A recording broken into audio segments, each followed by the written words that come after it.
ಗುರು ಎಲ್ರಿಗೂ ಶುಭೋದಯ. ನೀವೆಲ್ಲ ವರ್ಕೌಟ್ ಮಾಡ್ತಾ ಇರ್ತೀರ ಮತ್ತು ಫುಡ್ಡು ಹಂಗೆ ತಗೋತಿರ್ತೀರ ಚೆನ್ನಾಗಿ, ಆದರೆ ನಿಮಗೆ ರಿಸಲ್ಟ್ ಬರ್ತಾ ಇರಲ್ಲ ಗುರು.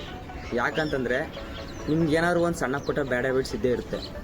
ಈಗ ಉದಾಹರಣೆಗೆ ಏನಪ್ಪ ತಗೊಳ್ಳೋದೇನಪ್ಪ ಅಂದರೆ ಈಗ ಕೊಲೆಸ್ಟ್ರಾಲು ಅಂದರೆ ನೀವು ಈಗ ಆಯ್ಲಿ ಫುಡ್ಗಳನ್ನ ಜಾಸ್ತಿ ತಿಂತೇ ಇರ್ತೀರ. ನೀವು ಆಯ್ಲಿ ಫುಡ್ಗಳನ್ನ ಜಾಸ್ತಿ ತಿಂದರೆ ನಿಮಗೆ ಅಲ್ಲಿ ಫ್ಯಾಟ್ ಬರುತ್ತೆ ಗುರು.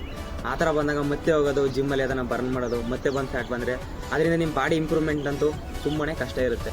ನೀವು ಆಯ್ಲಿ ಫುಡ್ಡು ಮತ್ತು ಇನ್ಯಾವ ಥರ ಸಣ್ಣ ಪುಟ್ಟ ಬ್ಯಾಡ್ ಹ್ಯಾಬಿಟ್ಸು, ಸಿಗರೇಟ್ಸ್ ಅವ್ರಿಗೂ ಏನಾದರೂ ಇದ್ದರೆ ಅದನ್ನ ನೀವು ನಿಮ್ಮ ಬಾಡಿನ ಕಂಟ್ರೋಲ್ ಮಾಡ್ಕೊಂಡು ಅಂಥ ಬ್ಯಾಡ್ ಹ್ಯಾಬಿಟ್ಸ್ನ ಬಿಡ್ಬೋದು ಗುರು. ಅದಕ್ಕೆಲ್ಲ ನಿಮ್ಗೆ ಮೇಯ್ನಾಗಿ ಏನು ಬೇಕಪ್ಪ ಅಂದರೆ ಕಾನ್ಸಂಟ್ರೇಷನ್, ಅಂದರೆ ಧ್ಯಾನ ಮಾಡಬೇಕಾಗುತ್ತೆ ಗುರು. ನೀವು ಧ್ಯಾನನ ಚೆನ್ನಾಗಿ ಮಾಡಿದ್ರಿ ಅಂತಂದರೆ ನಿಮ್ಮ ಬಾಡಿನ ನೀವು ಅಂದರೆ ನಿಮ್ಮ ಕಂಟ್ರೋಲ್ಗೆ ತಗೋಬರಾಗುತ್ತೆ ಗುರು. ನಾನಿವತ್ತು ನಿಮಗೆ ಧ್ಯಾನ ಮಾಡೋದು ಹೇಗಂತ ಹೇಳ್ಕೊಡ್ತೀನಿ. ಅದಕ್ಕೂ ಮುಂಚೆ ನೀವು ನಮ್ಮ ಚಾನಲ್ನ ಸಬ್ಸ್ಕ್ರೈಬ್ ಮಾಡಿಲ್ಲ ಅಂದರೆ ಸಬ್ಸ್ಕ್ರೈಬ್ ಮಾಡ್ಕೊಳ್ಳಿ, ಮತ್ತು ವೀಡಿಯೋ ಇಷ್ಟ ಆದರೆ ಲೈಕ್ ಮಾಡಿ. ನೀವು ನೋಟಿಫಿಕೇಷನ್ ಆಲ್ಗೆ ಸೆಟ್ ಮಾಡ್ಕೊಂಡ್ರೆ ನೀವು ನಮ್ಮ ವೀಡಿಯೋನ ಎಲ್ಲರಿಗಿಂತ ಮೊದಲು ನೋಡ್ಬೋದಾಗಿರುತ್ತೆ ಗುರು. ಈಗ ನಾನು ನಿಮಗೆ ಧ್ಯಾನ ಮಾಡೋದು ಹೇಗಂತ ಹೇಳ್ಕೊಡ್ತೀನಿ.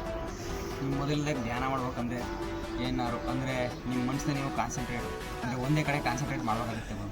ಅಂದರೆ ನೀವು ಯಾವುದಾದ್ರೂ ಒಂದು ವಸ್ತು ಕಡೆ ಅಂದರೆ ಒಂದು ವಸ್ತು ಅಂದರೆ ಈಗ ಒಂದು ಪೆನ್ ತಗೋತೀರ ಅಂತೇಳಿ, ಆ ಪೆನ್ನು ಅದೊಂದು ಪೆನ್ ಅಷ್ಟೇ, ಅದರಿಂದ ಬರೀಬೋದು ಅನ್ನೋದನ್ನು ಕೂಡ ನೀವು ಮರ್ತ್ಬಿಡ್ಬೇಕು.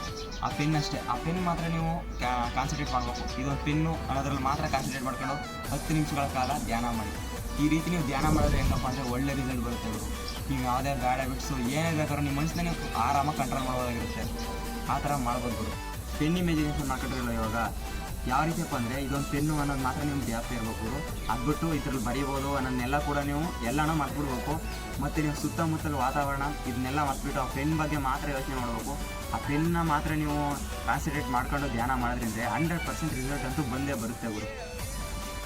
ಹೇಗಪ್ಪ ಅಂದರೆ ನೀವು ಮೊದಲನೇದಾಗಿ ಯಾವುದಾದ್ರು ಮ್ಯಾಟು ಅಥವಾ ನಾರ್ಮಲ್ ಜಾಗದಲ್ಲೇ ಕೂತ್ಕೊಂಡ್ರೆ ಏನಿಲ್ಲ, ಈ ಥರ ಕೂತ್ಕೊಂಡು ಬೆನ್ನ ಸ್ಟ್ರೈಟ್ ಮಾಡಿದ್ರು, ಮತ್ತು ಚಿನ್ಮುದ್ರೆ, ಮತ್ತು ನೀವು ಈ ರೀತಿ ಹಾಕಿದ್ರೆ ಇದು ಚಿನ್ಮಯ ಮುದ್ರೆನೂ ಆಗ್ಬೋದು. ನೀವು ಯಾವ ರೀತಿ ಆದರೂ ಮುದ್ರೆಗಳು ಹಾಕ್ಕೊಂಡು ಧ್ಯಾನನ ಮಾಡೋದಾಗಿರುತ್ತೆ ಗುರು. ಇಷ್ಟು ನಿಮಗೆ ಕಾನ್ಸಂಟ್ರೇಷನ್ ಇಂಪ್ರೂವ್ ಮಾಡ್ಕೊಂಡು ಯಾವ ರೀತಿ ಬಾಡಿ ಬಿಲ್ಡಿಂಗ್ ಮಾಡೋದು ಅನ್ನೋದು ಕೂಡ ಹೇಳ್ಕೊಟ್ಟಾಯಿತು. ನೆಕ್ಸ್ಟ್ ವೀಡಿಯೋದಲ್ಲಿ ಗುರು ನಿಮ್ಗೇನಾದ್ರು ಮಿಲ್ಕ್ ಶೇಕ್ ಅಂದರೆ ಮಾಸ್ಗೇನಾದ್ರು ಆ ರೀತಿ ನಿಮಗೆ ಮಾಸ್ನ ಅಂದರೆ kg ತೂಕ ಹೆಚ್ಚೋಕ್ಕೆ ನಿಮ್ಗೇನಾದ್ರು ಮಿಲ್ಕ್ ಶೇಕ್ ಅಗತ್ಯ ಇದ್ದರೆ ಅಂದರೆ ಮಿಲ್ಕ್ ಶೇಕ್ ಏನಾದ್ರು ಬೇಕು ಅನಿಸಿದ್ರೆ ಯಾವ ರೀತಿ ಮಾಡೋದಂತ ಹೇಳ್ಕೊಡ್ತೀನಿ. ವಿಡಿಯೋ ಏನಾದ್ರು ಬೇಕು ಅಂದರೆ ಕಮೆಂಟ್ ಮಾಡಿ ಗುರು.